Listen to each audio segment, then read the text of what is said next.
Пусни камъче в купичката, ако обичаш. Пусни камъче в купичката, ако си имал телефон на 12 години. Ако си имал компютър на 10 години.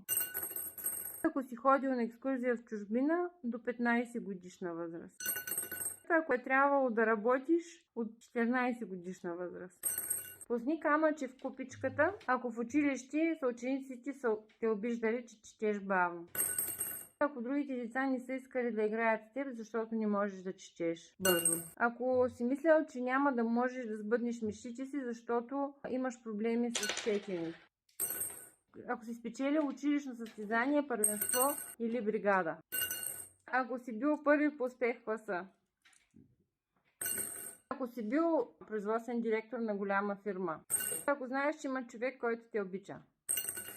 Ако обичаш мама. Ако обичаш мен. Гъш! И аз ви обичам.